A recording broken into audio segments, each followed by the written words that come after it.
Hoy tenemos el en vivo con el escritor Alex Cianotti.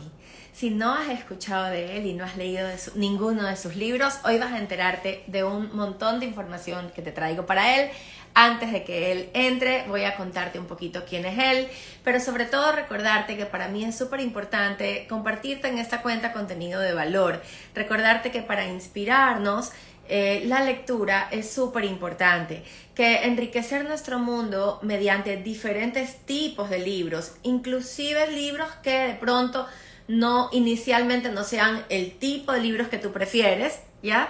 Es súper importante para realmente expandir tus horizontes. El libro que te traigo esta noche a mí me pareció súper interesante, a pesar de que no es de mi área de preferencia, es decir, mi área de preferencia siempre es la literatura. Y dentro de la literatura no comercial, de vena muy artística, ¿no? Generalmente prefiero editoriales pequeñas. Sin embargo, este libro me atrapó desde muchas formas, porque realmente, aunque no es una obra literaria y tiene una alta distribución, aborda temas que realmente son interesantes para nosotros. La Cueva de los Tallos está llena de historias, está aquí en nuestro Ecuador, en nuestro territorio de los Andes, y realmente es interesante porque uno escucha como muchas cosas, pero ya cuando está cerca del libro y de todas las historias de cómo se descubrió, cómo se han realizado las exploraciones,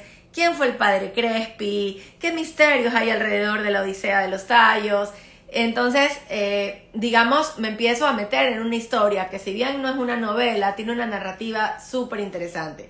El escritor Alex Cianotti además tiene una larguísima trayectoria y muchos reconocimientos como investigador, como explorador, y me encantó conocer a una persona que realmente como no era parte de mi profesión ni de mis intereses más, comunes, pues para mí era totalmente nueva.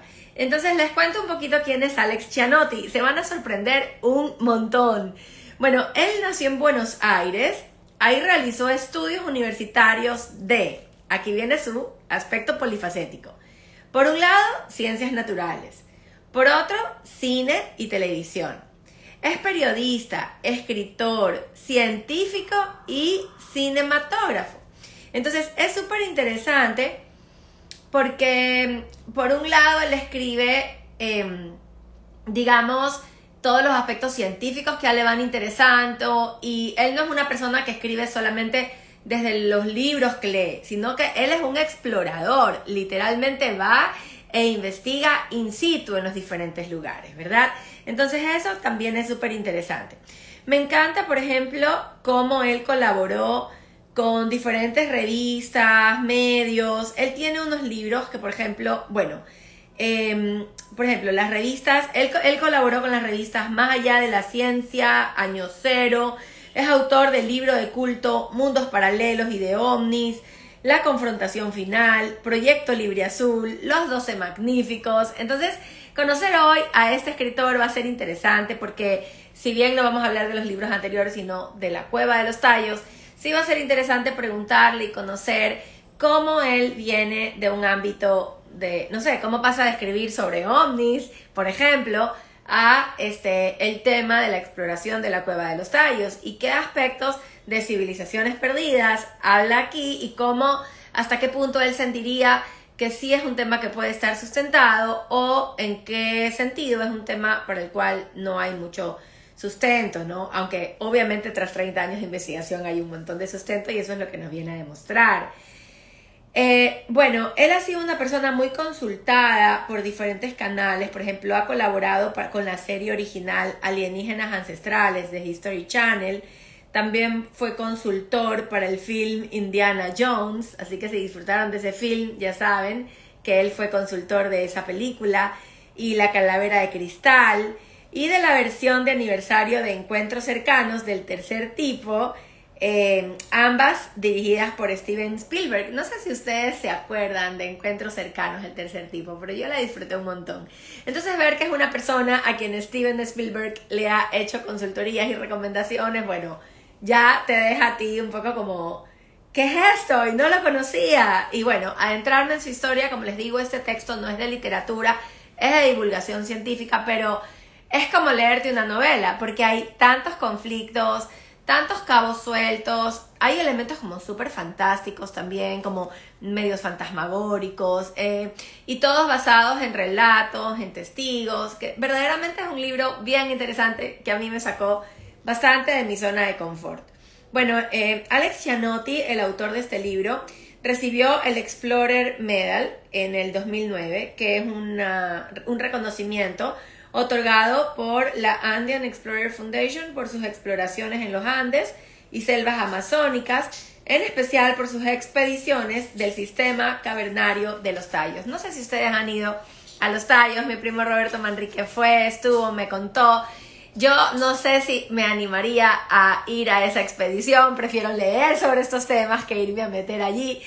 Pero realmente lo que me dicen es que tú te metes por una cueva y al fondo hay un sistema de cavernas y que se llama así por las aves que viven debajo de estas cavernas.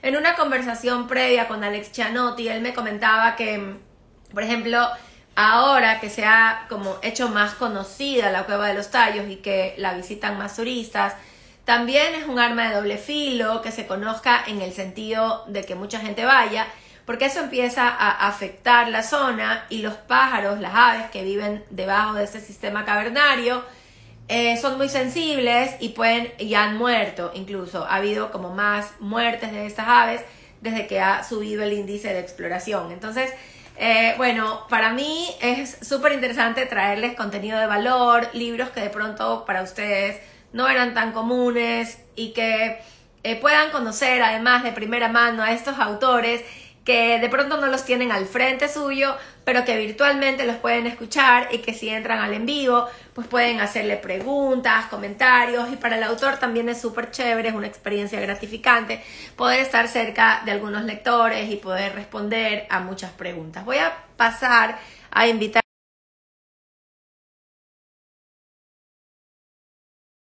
así no funciona. Alex, si me está escuchando, ya te voy a llamar. A ver, Alex.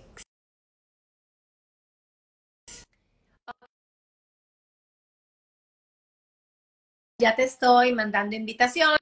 Recuerda que no es por videollamada, sino por la cuenta de Instagram. Entonces estoy súper contenta de poderte tener aquí.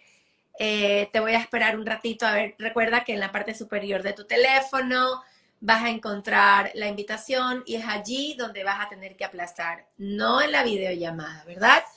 Entonces, bueno, esperemos. Gracias a todos por unirse. Qué lindo verlos. Qué lindo Alexandra. Pero luego comentamos, Alexandra, este libro.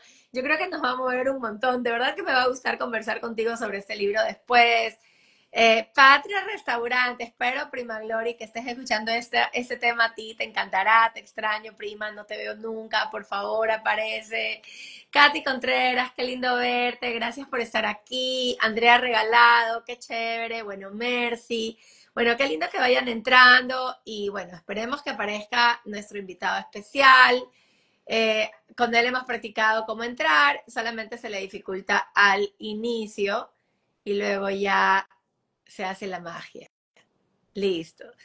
Ok, entonces, bueno, Alex, si me estás escuchando, recuerda que en la parte de arriba de tu teléfono vas a encontrar la invitación para entrar al en vivo. Allí aplastas, ¿verdad? Y por ahí es que vas a entrar a doble pantalla y colocando pues la cámara con selfie. No sé si ustedes han visto este libro maravilloso de Editorial Planeta, si lo conocían, pónganme, lo conocía.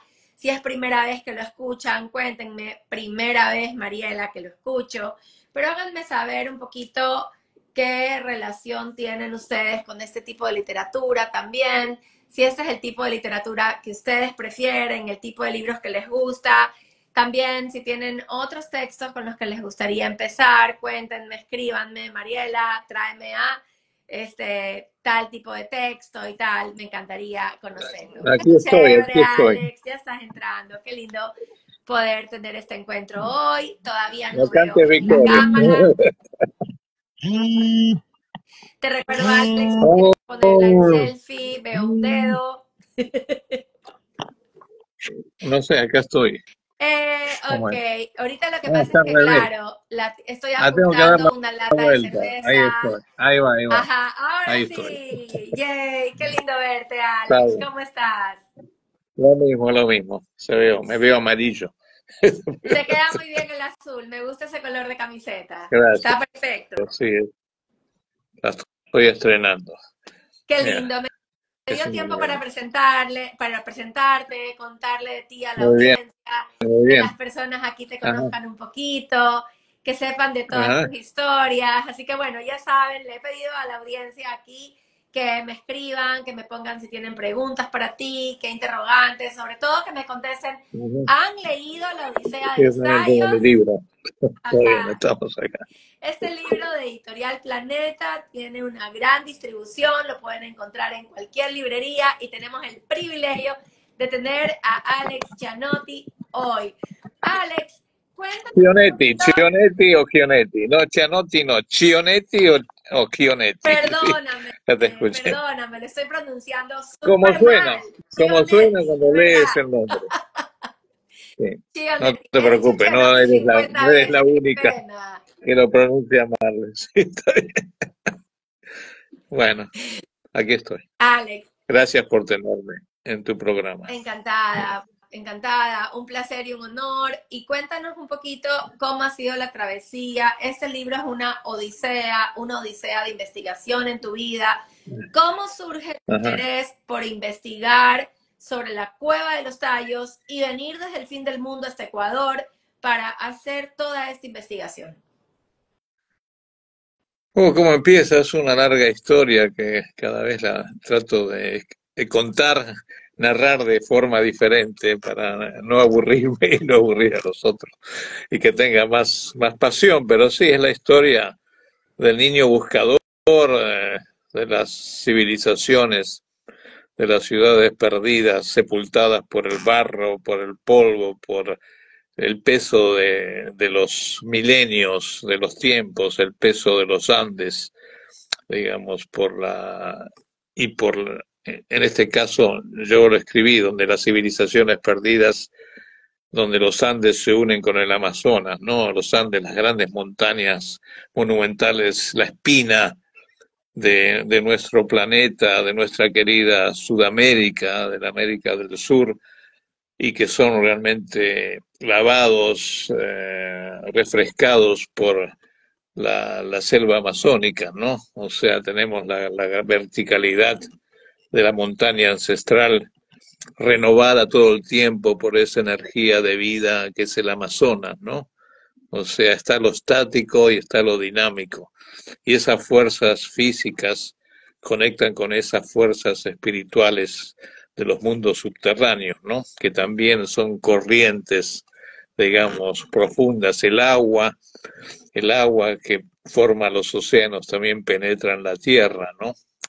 Como me contaba una vez entrevistando a Robert Ballard, que descubrió el Titanic, ese gran explorador de las aguas, me decía, no, pero los océanos siempre se renueven y entran dentro de la tierra, entran, y es la misma agua que penetra a través de los continentes subterráneos y vuelve a salir, ¿no? O sea, eso lava, eso purifica, digamos, pero más allá de nuestro mundo es extraño, conocemos, digamos, un porcentaje muy pequeño, o sea, la ciencia, que sigue siendo bastante reduccionista, bastante dogmática, refleja, digamos, la ignorancia del ser humano, se cree que conocemos todo, que conocemos nuestra casa, y no es verdad. O sea, hay tantos misterios a nivel molecular, el microcosmos con el macrocosmos. ¿Y cómo empieza? Bueno, la curiosidad de este niño que buscaba saber los secretos, los orígenes de la vida, del universo, seguir los pasos de Darwin, y termina invitado a bajar una cueva en Argentina, en la provincia de Mendoza, la cueva de las brujas, por una persona que al principio no conocía, pero había leído un capítulo de mi primer libro, Mundos Paralelos, que sale cuando yo soy muy, digamos, puber, ¿no? O sea, el libro gana un concurso monográfico y el premio es publicarlo, ¿no? O sea, y después de eso, de ese primer libro, pasarían décadas hasta poder publicar un libro. Muy bien, nunca me he llevado con los editores, ¿no? Las compañías editoras, perdón. Y después de ese periodo, digamos, esa persona sobre la que había escrito me manda a llamar, digo, ¿quién es ese que está escribiendo sobre mí? ¿Quién lo conoce? Quiero que venga, tráigamelo. Y lo fui a visitar y él era el presidente fundador del el Centro Espeleológico Argentino. Y él había, unos 3 años antes, había estado en el Ecuador por primera vez para descender y para ser, digamos, guía de nada menos que Neil Armstrong en una expedición muy misteriosa que se había hecho en forma relámpago entre el gobierno ecuatoriano y el gobierno inglés, británico y más bien el escocés, porque esta, esta expedición había sido también un efecto gatillo de un libro que fue bestseller, un libro bastante, digamos, comprometido, un libro bastante polémico que se llamó El oro de los dioses. Y este escocés que se llamaba Stanley Hall, fascinado, enamorado por el tema, digo, bueno, quiero descubrir ese misterio de la famosa biblioteca metálica que había sido visualizada por este amigo que se llamó Julio Goyen Aguado junto a un húngaro, Morix, que el mismo Julio había ayudado a llegar a Ecuador, digamos, más de una década antes de esa expedición, a mediados de los 60, porque los dos estaban buscando el acceso a los mundos subterráneos. Y ahí, bueno, ahí empieza y realmente ya en esa época de finales de los 70, principios de los 80, todos los que nos acercábamos a ese círculo de los tallos, a ese centro espeleológico, nos gustaba la aventura, pero no sabíamos que también era una especie de una escuela espiritual que nos iba a conectar con, digamos, las fuerzas invisibles, fuerzas, digamos, eh, fuerzas casi sagradas que tienen que ver con el destino de Latinoamérica, ¿no? O sea, fuerzas, digamos, yo llamo los guardianes, digamos, de la verdadera libertad y de la luz que están debajo de la cordillera de los Andes, ¿no? O sea, es parte de todas unas tradiciones que conectan los Himalayas, el Tíbet, con los Andes sudamericanos, los Andes peruanos, los Andes ecuatorianos, ya, los Andes bolivianos, los Andes argentinos, los Andes chilenos y los Andes colombianos. También, sí.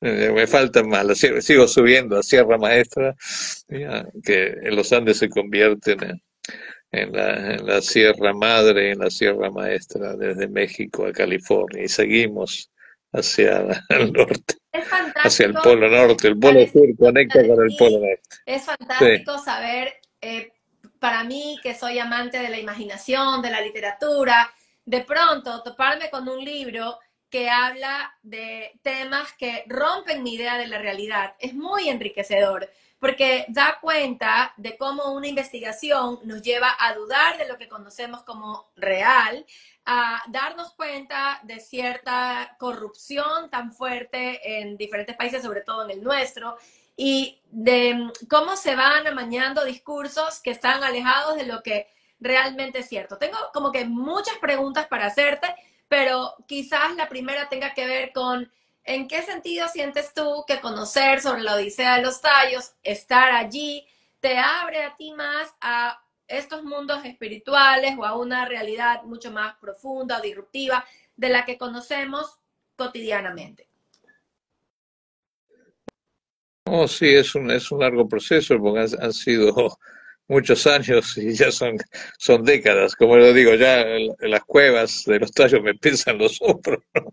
Y y yo acabo de estar ahora el mes pasado, ¿no? O sea, bajé otra vez a la matriz de la madre tierra, la Pachamama, bajar otra vez ahí a ese mundo inmenso, ese mundo casi divino de la oscuridad, de la roca volcánica, del basalto volcánico, de la arenisca, digamos, de toda esta, digamos, ciudad subterránea, aunque los escépticos digan que son formaciones naturales, y bajar rodeado de los pájaros, bueno, de los tallos, de los queridos tallos, aunque ahora ya no hay tantos como fue en mi primer descenso, que eran cientos y miles, ¿no? Que te acompañaban casi como coro de ángeles alados hacia la profundidad de la oscuridad y del inconsciente y de la transformación, ¿no?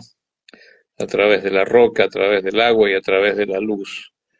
No, mi última expedición que hice para el solsticio del 21 de junio de este año era para medir la entrada de la luz en ese solsticio, ¿no? Y si tenía que ver esa coincidencia de la luz con la tumba de este único personaje que se encontró rodeado de espóndilus y de también de un ajuar digamos, de utensilios, de, digamos, de artesanías que justamente serían parte de la prenda de este único esqueleto que se encontró, porque ese es el gran misterio.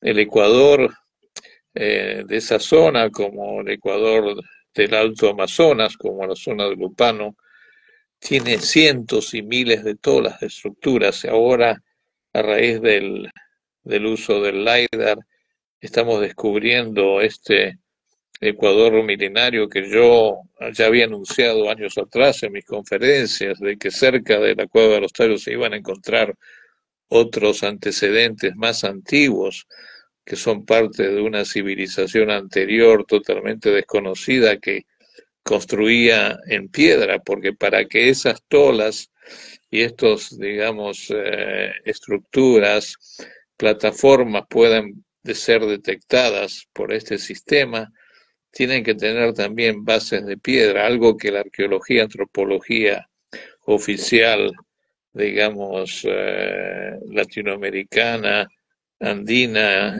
influenciada por los conservadores que vienen de Europa y de la Academia Norteamericana, digamos, del Smithsonian, no podían realmente explicar y continuaban repitiendo lo que otros, como se dice, los arqueólogos siempre cavan en el mismo pozo, ¿no? Y hay muchos pozos que no han sido realmente destapados, ¿no?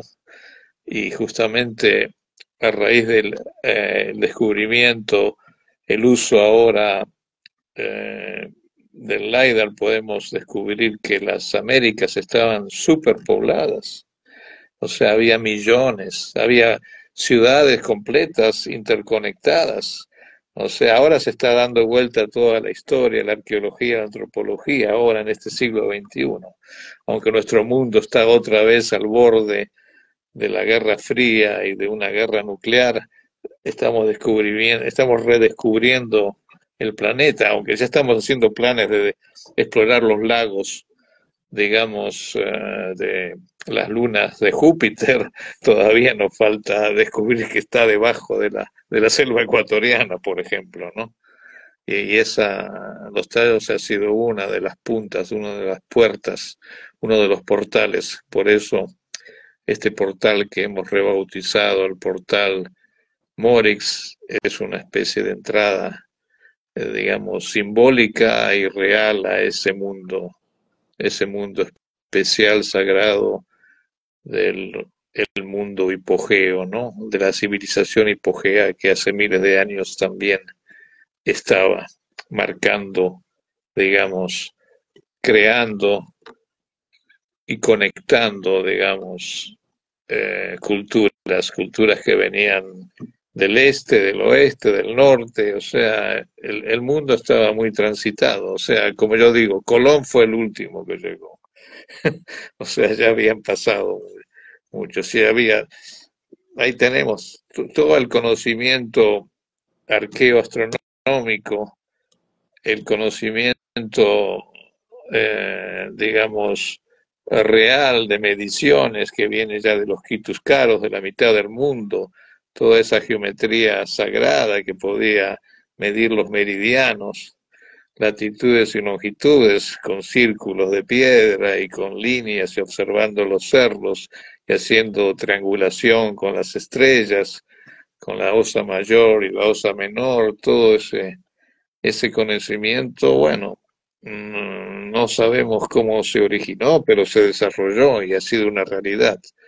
Y o sea, y entre la selva y digamos los Andes hay un montón digamos, de incógnitas, de laberintos que pueden todavía ayudarnos a develar los orígenes de los pueblos. Qué Así interesante, es. Alex. Me gustaría comentarle a la audiencia un poco de este libro y lo que pueden encontrar. En la Odisea de los Tallos tenemos, pues, digamos, una aproximación a todo el misterio que rodea esta cueva, ¿no? En el prólogo, en el índice, bueno, primero tenemos en el índice un prólogo que menciona un poco, se llama Que no nos avergüence el futuro. Y les quiero comentar un poco lo que dice. Dice, hace ahora medio siglo, mientras el mundo concentraba su atención en las pantallas de sus televisores para ver la llegada del primer hombre a la luna, en un despacho de la ciudad ecuatoriana de Guayaquil se vivía una escena de otro mundo. Aquel 21 de julio de 1969, un ciudadano argentino de origen húngaro llamado János Moritz publicaba un texto que lo reconocía como el legítimo descubridor de una red de túneles artificiales creados por una civilización desconocida bajo buena parte de ese país. Entonces, un poco aquí nos va narrando Alex Chionetti cómo János Moritz intenta no poseer el lugar, sino protegerlo. Él quiere hacer un documento público y de alguna manera dejar sentado desde la burocracia que por favor se cuide ese lugar. Ese sueño de Moritz se ha cumplido, Alex. Hasta cierto punto sí, hasta otro punto no. O sea, Morix con su muerte se llevó, digamos, muchos pliegues de su propia sábana mortuoria, ¿no? O sea, dejó un montón de incógnitas, porque de pronto, después de su gran decepción, que él no decide bajar con Julio, con Armstrong y con Stanley Hall, porque piensa que no van a cumplir con su intuición, con su mandato interior de proteger el lugar, no los guía. Y también mi amigo Julio tampoco los guía, o sea, no llegan.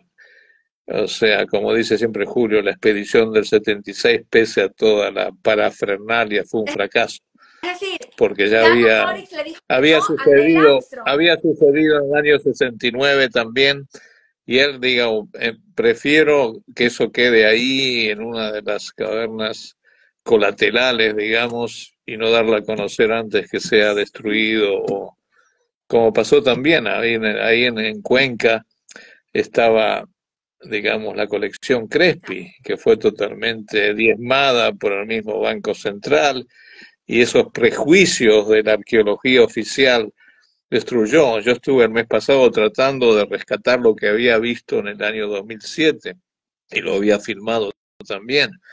Y en el sótano estaban entre placas de metal y colchones de los salesianos, ¿no? Y eso desapareció, me dijeron que botaron todo, así que terminó en el basurero municipal de la ciudad de Cuenca, ¿no? O sea, lo que se salvó era lo menos comprometido por los mismos arqueólogos con prejuicios, porque justamente estaba en ese momento como supervisor del Museo de Cuenca del Banco Central, otro cuencano que fue el doctor Hernán Crespo Toral.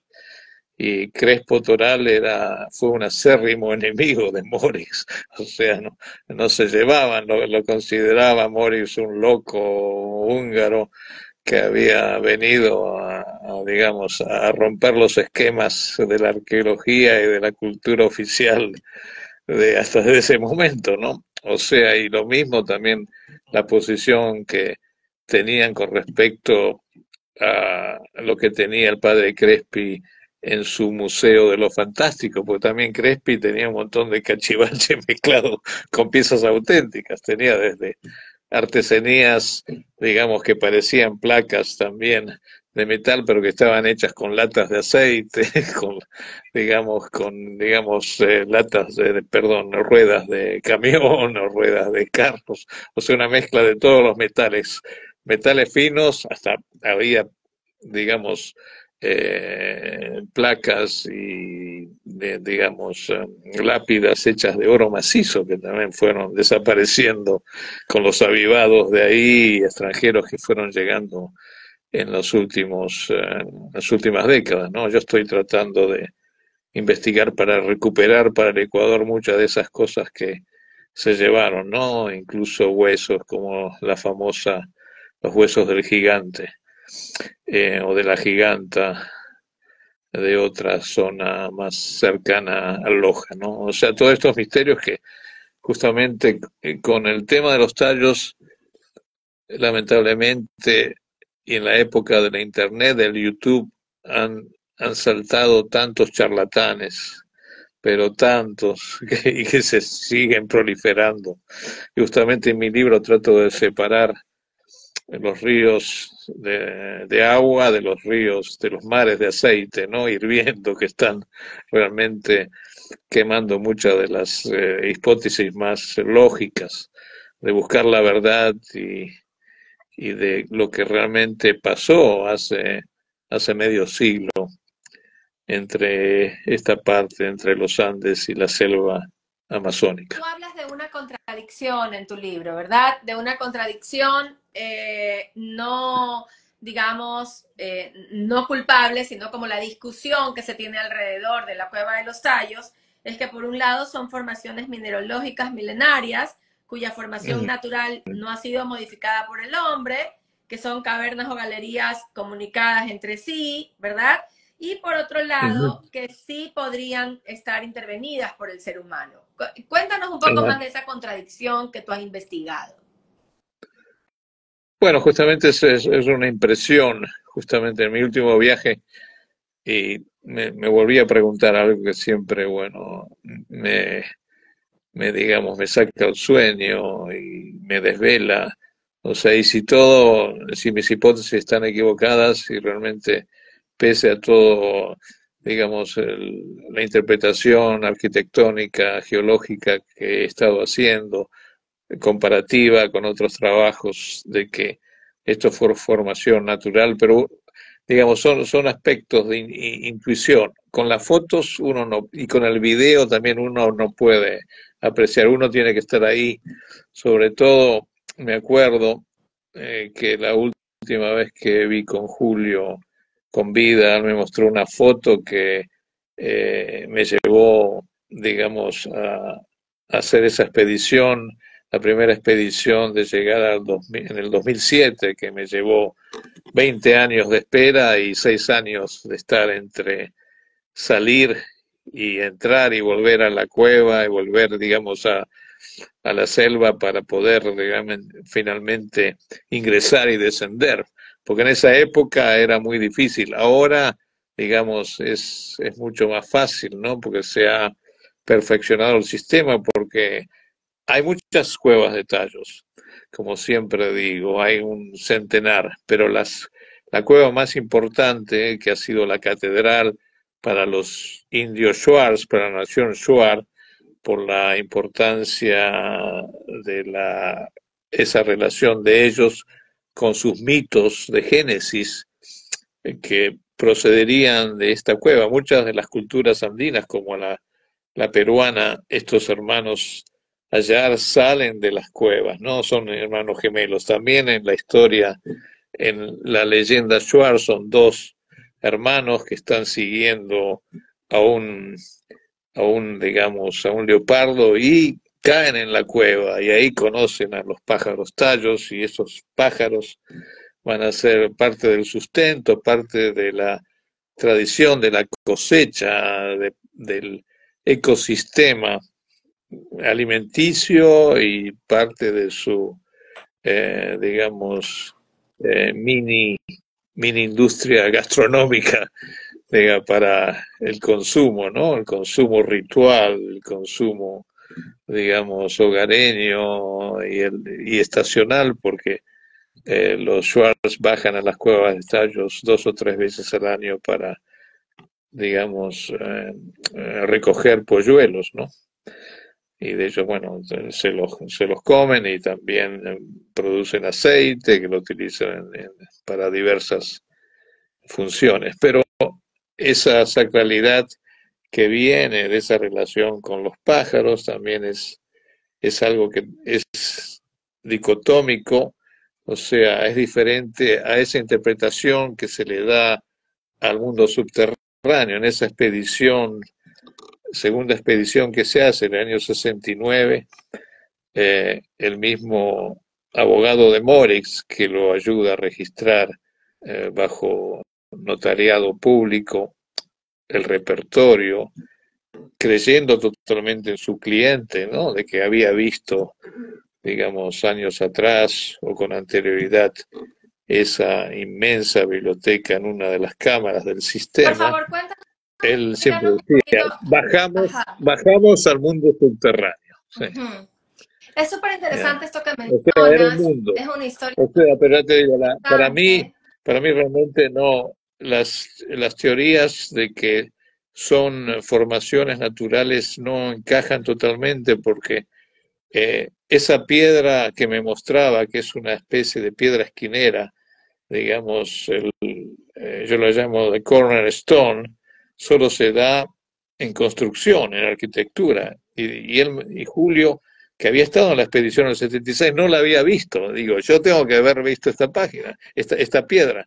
Digamos, no puedo dar vuelta a la página de esta teoría hasta verla. Y después realmente en la accidentada y difícil expedición del 2007, la llegué a fotografiar, la llegué a filmar, la pude realmente tocar. Ahora volví, la volví a fotografiar y la volví a tocar y encontré otra más muy parecida. O sea, son dos que sostienen el paso a lo que se llama, digamos, esta segunda, este segundo desnivel, donde también antes de pasar, seguir transitando, después de dejar el portal, digamos, que ahora llamamos Morix, pero se llamaba antes Erich von Däniken, pero como Erich von Däniken mintió tanto, se lo sacamos y lo bautizamos, rebautizamos como Morix.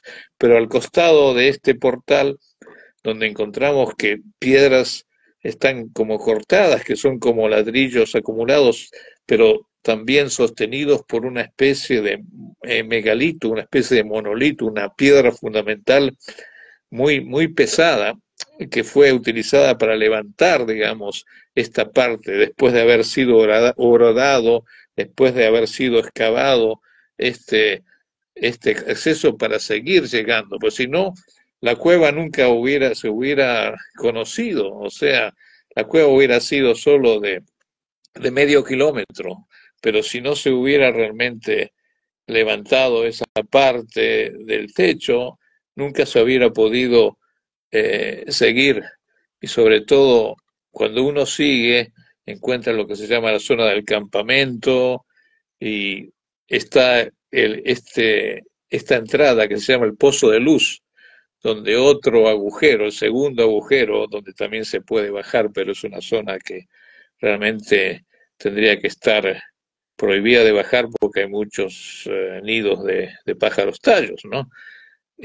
Justamente ahora en esta farsa que hizo la National Geographic de llevar a Will Smith, bajaron por una parte que tenía que estar protegida, pero digamos, le valió madre, como dicen por allá, y realmente bajaron. O sea, yo estoy realmente preocupado por el daño que pudieron hacer hace 2 años. Pero justamente en este pozo de luz, donde se encuentra esta tumba del personaje, no se hubiera conocido si antes estos ancestros no hubieran podido, digamos, drenar y cortar, crear un pasadizo, digamos, a través de excavación. Y ahí se nota que, bueno, que las piedras fueron cortadas, porque encontramos piedras cortadas como si fuera mantequilla, ¿no? O sea, es una técnica que los antiguos, tanto en la superficie como en las profundidades, podían, digamos, modificar la roca. Y por eso tenemos esa prueba en los preincas y los incas, que conectan con los egipcios también.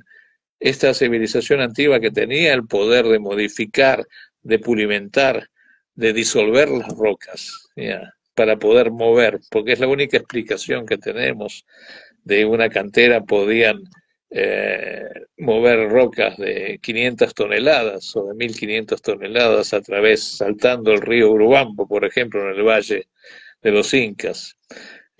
O sea, todas estas estructuras, Sacsayhuamán, Machu Picchu, Pisac, Ollantaytambo, son estructuras muy antiguas que están basadas en otras mucho más antiguas de esta cultura primordial que se remonta a 10.000 o a 20.000 años atrás y que conectan los Andes con, digamos, la Cueva de los Tallos en la profundidad.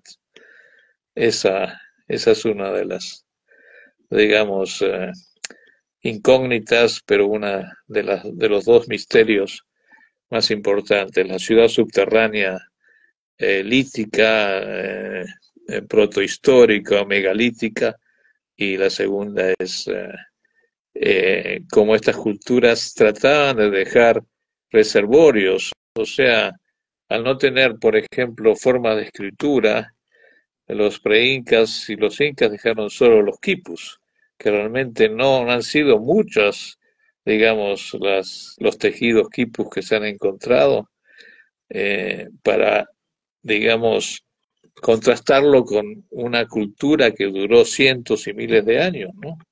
O sea, y lo mismo, bueno, tenemos, o sea, se utilizaron realmente otras formas de dejar inscripciones en la roca o con formas, digamos, de metal, cuando se desarrollaban culturas que trabajaban el metal, pero justamente en la zona, los Shuars nunca se interesaron ni en los metales ni en el oro, o sea que lo que se encontraron en estas regiones, digamos, y dejando de lado un poco los cañaris, porque también los cañaris es una cultura bastante antigua que conecta con los sumerios, porque encontramos escrituras fenicias en algunos de los monumentos y en algunos de los restos en tumbas cañaris, ¿no?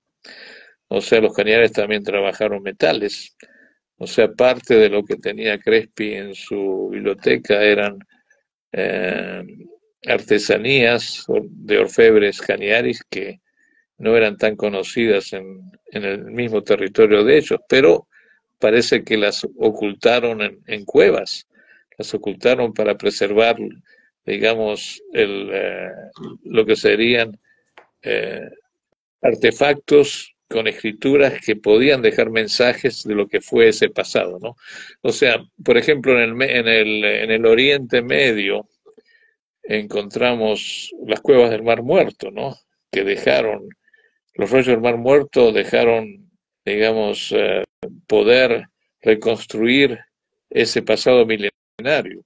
Justamente en nuestros Andes, yo todavía tengo la fe que vamos a encontrar algún tipo de escritura, sea en formas líticas, piedras o metales, o, o algo que no todavía no ha estado al alcance nuestro y no podemos, digamos, tan cerca, pasando arriba o debajo, y todavía no hemos podido realmente poder vislumbrar qué es lo que dejaron, porque tiene que haber estas cápsulas de tiempo, digamos, de hace 10.000 años, con más información de lo que fue.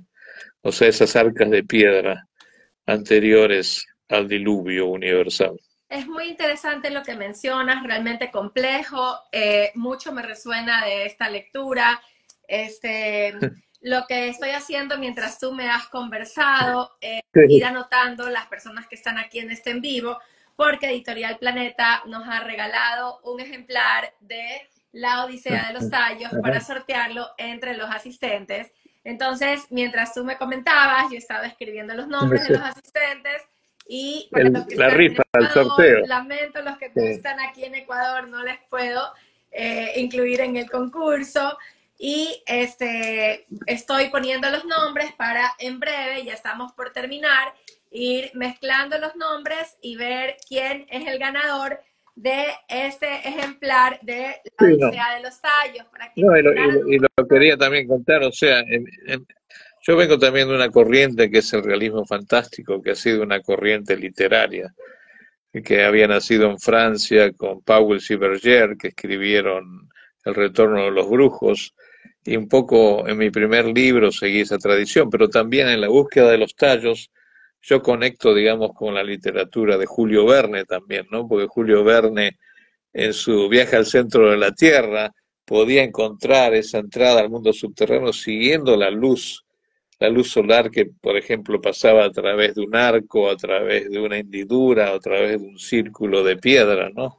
Y justamente el que fue un poco también eh, maestro de mi amigo Julio y que también fue seguido por Morix, era un vasco que se llamó Florencio de Basaldúa, y Florencio de Basaldúa fue diplomático, inventor, otro loco de la guerra como mis amigos, pero que también había escrito literatura y uno de sus cuentos, novelas, se llamó Orné, que era también era la búsqueda del mundo subterráneo y el encuentro en los Andes, en montañas, en una montaña sagrada, con un ser que venía de una civilización interior. Hay un El montón libro de se llama Hay un Erne. montón de esto en Erne. esta obra y me encantó leerla.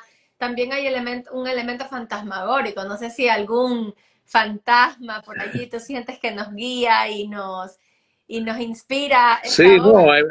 no, hay muchas entidades la profundidad de la cueva. Justamente yo me quedé totalmente solo por 8 horas en la oscuridad, mientras el grupo de mi expedición éramos 8.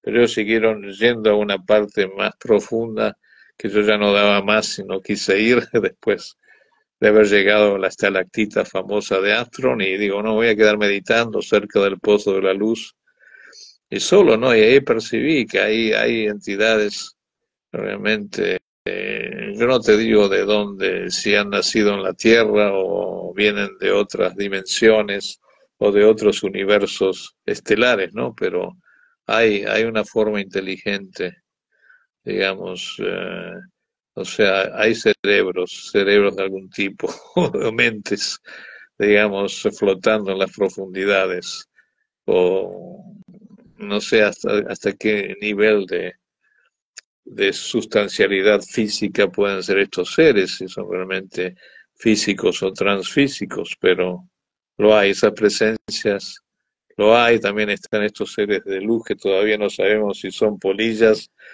son, digamos, libélulas o son realmente hadas, como varios de mis amigos y varios otros exploradores que han bajado y que son gente realista, normales, que no están en los temas metafísicos ni están buscando contacto, digamos, como los del grupo Rama, que siguen yendo a contactar con los guías, digamos, extraplanetarios, sino que hay unas entidades que no están clasificadas por la naturaleza y este tipo de hadas luminosos, las fotos no son realmente insectos, ¿no? Es algo más. O sea, es como un cuento de hadas, digamos. Hermoso. Ahora, hay que, como dice el dicho, ¿no? Más miedo hay que tenerle a los vivos que a los muertos. A ti te han Exacto. intentado Sí. matar. Cuéntanos un poco ese como accidente, confusión en la que tu vida estuvo en riesgo durante una de tus expediciones de la Odisea de los Aires. Sí, justamente era en esa primera expedición que me costó tanto, ¿no? Y que dos veces me había fracasado la expedición para llegar, para entrar, y tuve que volverme, y hasta último momento ya también en esta expedición a la cueva del Cuangos me estaban abandonando todos, ¿no? Y finalmente yo me quedé con tres hombres que eran del sistema táctico, que podía usar las cuerdas para llegar. Y yo dije, bueno, ustedes pueden irse, porque justamente el guía que siempre llevaba a la gente, de apellido Nivelo, eh, era una persona, parece non grata para la nación Shuar, porque por años había llevado gente, había llevado europeos a las cuevas. En esa época no había realmente turismo de ningún tipo de aventura, era muy pocos que conocían el libro de von Däniken, sobre todo europeos, venían, digamos, atrapados por esa curiosidad, y muy pocos llegaban a bajar, justamente. Y bueno, justamente estando en la cueva, empezamos a tener intuición de que algo estaba mal, y justamente los del grupo de intervención y rescate que me ayudaron a bajar empezaron, digo, vamos, porque no, yo quería quedarme justamente ya en ese año para medir cómo la luz realmente penetraba y podía realmente iluminar partes importantes de esa zona cercana al campamento, pero no me dejaron.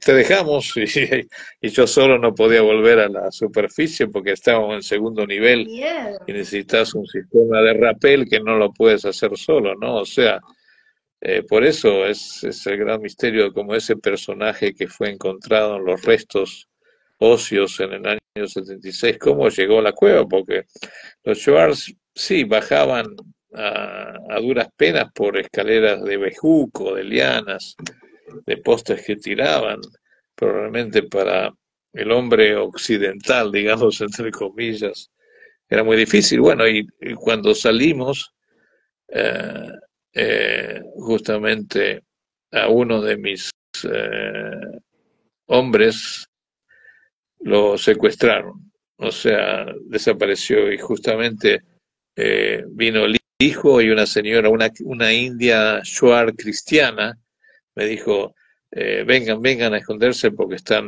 hay un grupo, digamos, de gente mala que no los quiere a ustedes por acá.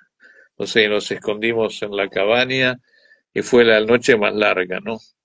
O sea, tuvimos que, digamos, hacer silencio, porque no sabíamos lo que iba a pasar. Empezamos a escuchar, digamos, tiros al aire, o sea, nos estaban buscando. Después olimos fuego, habían torchas, tenía miedo, la India Shuar tenía niños que empezaban a llorar, era algo terrible. Y bueno, y con nuestro grupo, digo, bueno, planeamos de esperar durante la noche y escapar durante la mañana, ¿no? Y ahí yo me tuve que deshacer de un montón de equipo, hasta perdí un rollo de filmación, un cassette que era importante en la expedición, y también un detector de metales que tenía, no me importaba, digo, bueno, y tuvimos que correr ya en la selva, a través de los puentes, tuvimos que inutilizar un puente para que no nos siguieran,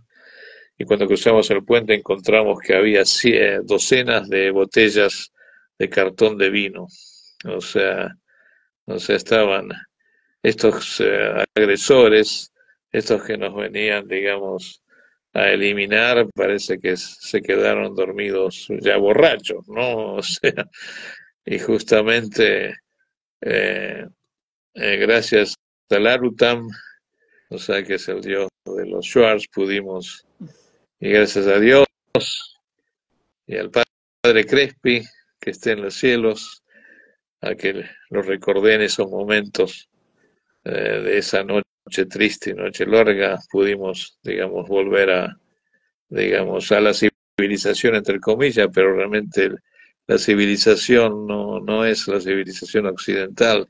Si uno convive con los Shuars, como hice ahora, son gente maravillosa y una gente con una, digamos, una pureza e inocencia que es única, ¿no? Esa transparencia del indígena es la esencia humana, ¿no?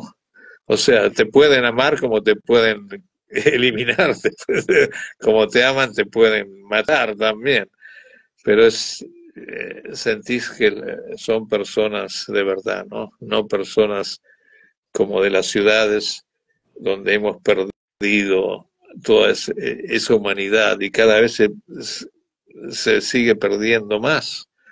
O sea, es recuperar. Por eso realmente sí, me saco el sombrero y sentís amor por esa gente, ¿no? Y yo enseguida, bueno, los perdoné, pese a que me jodieron ese viaje y me quedó el trauma, ¿no? Porque me costó volver en el año 2000, en el 2009 volví, pero hice una pequeña expedición a las minas de Cumbaratza y Nambija, que era el otro lugar que Morix había descubierto. Y también parte de su tragedia, una vez que descubre una de las vetas de oro más importantes, se la invaden, se produce la gran invasión, como nunca se dio en la historia del Ecuador, de esas minas. Yeah. Que bueno, no sé qué habrá pasado, pero o sea que la vida también de Morix, que yo la reconstruyo en mi libro, es bastante trágica, ¿no? Algo que no le gustaba al abogado, a Gerardito Peña Mateus.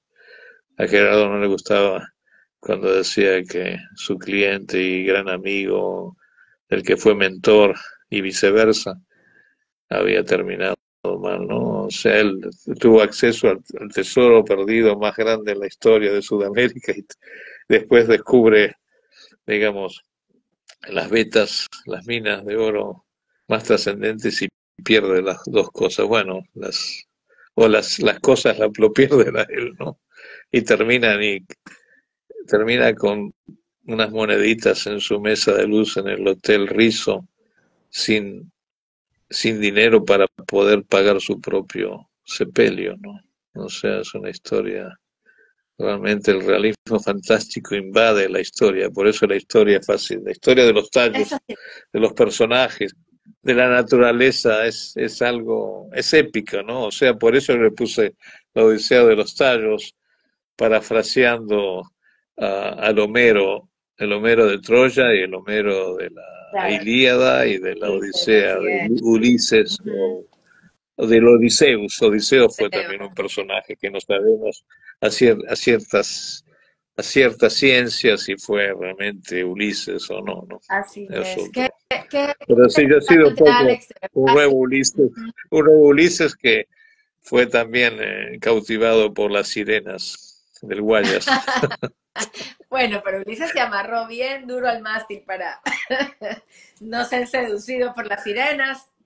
Y acá realmente ha sido muy interesante, sí, poder escuchar todos los cantos desde lo profundo, pero aquí te tenemos sin morir en el intento, sino así como Odiseo regresaste para contar toda esa historia. Realmente es un libro maravilloso de Editorial Planeta, Gracias. lo puedes encontrar en cualquier librería y ahora yo voy a hacer un concurso para que Ok. cuento aquí los nombres de las personas que han estado aquí en el en vivo y voy a sortear a ver quién se lo gana y luego de Editorial Planeta le hacen llegar un ejemplar de la Odisea de los Tallos. Por favor, no dejen de escribirme, de comentar qué tal les ha parecido esta historia, qué tal les va generando ganas de leer este texto, qué paradigmas les han roto. Quiero que sepas, Alex Gianotti, que mi papá hubiera flipado, como dicen los españoles, por escucharte. Él ya no está aquí, pero en este No, plano.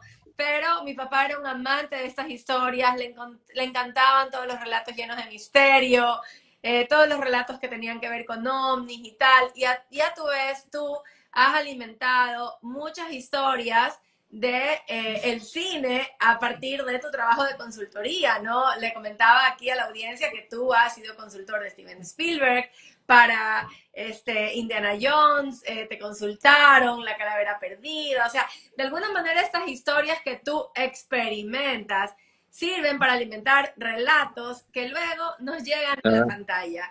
Cuéntame solamente, mientras hago la última sacudidita, ¿cómo pasaste de ovnis a esto? ¿En qué sentido sientes tú que se vinculan estos No, temas? no, Nada.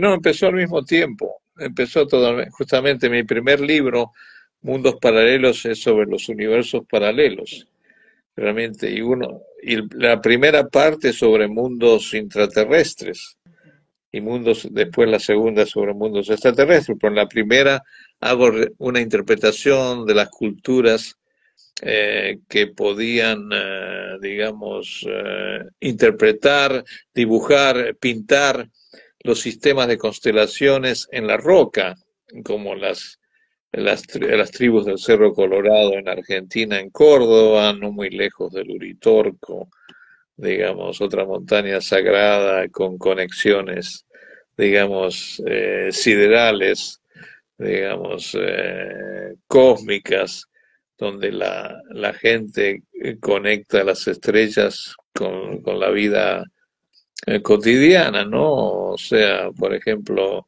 eh, esta fascinación del cielo estrellado y de saber el origen, digamos, de dónde venimos y el fenómeno, digamos, ovni, realmente era también búsqueda de ese realismo fantástico cotidiano y sigue siendo, ¿no? O sea, el tema sigue estando ahí, ¿no? O sea, los ovnis es lo epifánico, es la luz, digamos, epifánica que nos conecta, nos religa y crea también religiones, ¿no? O sea, la de los dioses astronautas, digamos, del pasado también. Si ves el show este Alienígenas Ancestrales, se convirtió casi en una especie de programa, Culto. sí, de culto, de consumación, o sea, es una sustitución de esa necesidad, de ese, digamos, agujero, ese bache que tenemos y que queremos realmente, esa sed de saber, ¿no? Y de esa saber de conectar, y es un poco de conectar con el Dios, con los dioses, como sea, ¿no? Con algo que nos trascienda digamos, de lo material. O sea, sí, las búsquedas, digamos, parten al mismo tiempo, ¿no? O sea, parten a finales de los 70 y realmente una película que se llama Encuentros cercanos del tercer tipo produjo una conmoción en todos los que éramos adolescentes en esa época. Todos nos queríamos subir a esa nave madre gigantesca e irnos a otro mundo, ¿no? Un mundo mejor, o sea, la búsqueda de un mundo mejor, ¿no? Y bueno, justamente terminé también asesorando la edición de 40 años de Encuentros Cercanos Así es. y educando a la gente joven sobre el tema ufológico, pero en ese año 2017 no, justo fue el septiembre-octubre y en noviembre se da la gran reapertura que aparece, digamos, este señor Elizondo hablando de que el Departamento de Defensa había tenía un proyecto de investigación y que el mismo gobierno creía en el tema, ¿no? Estaban trabajando de hace años y los pilotos en el Pacífico habían estado persiguiendo cosas no de este mundo, ¿no? Y ahora, bueno, se abrió, ya desde el 2017 cambió el asunto. Antes se reían de todos los que nos dedicábamos a hacer preguntas sobre el tema, ¿no? O sea, pero todo conecta, o sea, digamos, el- digamos, estos misterios, digamos, conectan con esa búsqueda, esa sed ancestral, que es una sed, digamos, de conocimientos, una sed espiritual, y es es una sed de, sí, de conectar con Dios y de amar también, de amar al Y de universo. verdad que nos destapa Ante toda todo. nuestra creatividad, nuestra fantasía. Es un Ajá. tema que a mí me ha encantado, de verdad, Alex, no sabes lo feliz que me has hecho con esta lectura. Me ha encantado tu libro. De verdad, yo se lo recomiendo a los lectores. Me encanta que está aquí. Ilona, ya te puse aquí, Ilona, ya estás en la cajita. Algunas personas están escribiendo diciendo, yo estoy aquí, ponme la cajita, vivo en Ecuador. Aquí a ver quién se gana el libro y los que no se lo ganen vayan a comprarlo en librería española. Hay muchas librerías que están vendiendo este libro. Si alguien me invita a comer, de pronto se lo presto un día. No, mentira. Tienen que comprarlo, que mi libro está lleno de anotaciones privadas. Y espero conocerte personalmente, Alex, para que así me lo puedas. Mr. Books, a Mr. Books los En tiene que Mr. mandar. Books también está, así es, en Mr. Books. Y bueno, voy a abrir a ver quién es el ganador. Miren, aquí están todos los papelitos de las personas que No, entraron al poll. tienes que decir que está online, porque la gente lo puede comprar online si no tienen acceso a una librería de la ciudad y viven afuera, está online en la editorial Planeta, en Amazon y está, digamos, en Busca Libre. En Busca Libre, ahí lo pueden comprar físico como también digital, ¿no? Ok, Pero entonces tenemos aquí el la mejor forma físico digital online es a través de y Planeta, sí. veamos ahora sí, tarararán. ¿Qué dicen? ¿Cuál saco? A ver, Alex, tú me dices para y ahí yo lo cojo. Para. Ajá. Vamos a ver quién es el ganador o ganadora de este ejemplar. Tarararán. Liliana Miraglia, aquí dice Liliana, qué increíble. Liliana Miraglia es una gran escritora ecuatoriana, acaba de publicar su libro, bueno, lo está por publicarlo, ya lo va a lanzar. Y bueno, me encanta que Liliana, una gran escritora, se gane este libro, La Odisea de los Tallos. Se lo voy a hacer llegar a partir de Editorial Planeta. Y ya te mandaré, Alex, la fotito con Liliana y su libro. De verdad, gracias a Alex por estar aquí en este programa de envíos.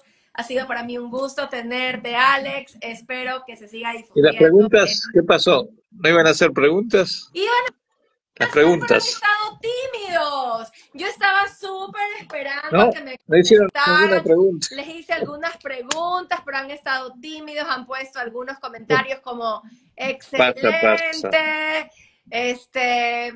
y por ejemplo, Mariela puso, mi iniciación en estas cosas fue el retorno de los brujos. Ah, Lamentablemente el camino de los dioses fue muy especulativo y la fantasía debe tener un límite en una ciencia, así que le gustaría leer el libro. Ilona que lo Alviar dice, lean. yo quisiera participar, qué pena Ilona que no te lo ganaste. Mariela dice, bravo por Liliana. Entonces realmente, bueno, ha habido algunos comentarios, pero qué pena que no hayamos tenido como muchos más comentarios, pero lo que sí me gusta, Alex, es que las personas han escuchado, esto queda grabado, hay personas que no siempre se conectan en este horario, pero lo ven después, y siempre quedamos atentos si luego alguien quiere hacerle una pregunta, un comentario, lo leen. No duden en hacerme llegar los comentarios o escribirle directamente a Alex a su Instagram, que yo se los voy a dejar escrito en el caption del en vivo que subo ahora. Así que ahí ustedes pueden ver y escribirle directamente a Alex. Así que bueno, eso es todo por hoy. No sé si quieras decir algo para despedirte, querido Alex. No, muchas gracias. O sea, no es fácil resumir, digamos, digamos, el libro, la historia de los tallos. Es bastante, digamos, compleja, ¿no? Porque tiene diversos planos, tiene, digamos, diversas facetas y cuando uno abre un capítulo, ese capítulo conecta con otro. O sea, es un proceso para mí siempre de poder ordenarlo, ¿no? Digo, como lo he reescrito tantas veces que para acomodar es como un rompecabezas, ¿no? O sea, que las piezas que faltan, pues siempre te pasa, es un rompecabezas incompleto. O sea, hay muchas muchas piezas faltan y de acá le sacas una y le pones otra y se cae, y son pesadas las piedras, digamos. O sea, bueno, y dije, uy, ¿qué hizo? Y, pero ¿cómo? Entonces mi amigo me mintió, no me mintió, mintieron ahí, mintieron, los ingleses mintieron, digamos, los cuencanos mintieron, digamos, los guayaquileños mintieron. Dije, ¿quién? Los quiteños dijeron la verdad, Solamente los lectores y los van a poder mendocinos, buscar y eso. los argentinos, y los vascos, No, y los húngaros. no. Ya, o sea, es algo, por ejemplo, mi libro salió en Hungría, ¿no? O sea, porque Morix tiene muchos seguidores, fue el creador de eh, impulsor de una teoría etnográfica, lingüística, ¿no? Porque cuando él llega a Ecuador podía hablar en el magyar y los indios colorados lo entendían, ¿no? Y después también los shuar lo entendían. Y después, digamos, él hablaba con vascos y también lo entendían. O sea que las lenguas madres conectan. Por eso el Morex escribe solo un fascículo que se llama El origen americano de los pueblos europeos. Era un transmigracionista, ya era digamos, un transnavegador, ¿no? O sea, ya en esa época se ponía en boga a raíz después de digamos, de las hazañas del Kon-Tiki y de la balsa de Vito Alzara y de otros navegantes visionarios, también como Jean Savoy, la serpiente emplumada, que conectaban los países navegando con las corrientes, ¿no? Y es así, o sea, las costas del Pacífico, las costas del Ecuador fueron visitadas por, digamos, por navegantes que venían, digamos, del Oriente, ¿no? Y también eh, navegantes que habían penetrado cruzando la Amazonía ya desde el Atlántico, ¿no? Desde el Caribe, los indios caribes que influyen también en las culturas, digamos, amazónicas, la del Alto Amazonas. Esto es toda una conexión. O sea, está todo conectado, el universo y el mundo, ¿no? O sea, Con eso nos quedamos. tutto il Todo mondo pesa. está conectado. Muchísimas gracias, Alex. Ha sido un gusto gigante Bueno, tenerte. Gracias a gracias todos a por ti. estar aquí. Felicitaciones a Liliana, que se lleva su ejemplar. Y nos vemos Ok, pronto. Mariela. Me están comentando sus lecturas por interno. Chao, chao. Ok, que me pregunten por Sí. internet. Adiós. Adiós. Chao. Muchas gracias. Encantada. Nos vemos.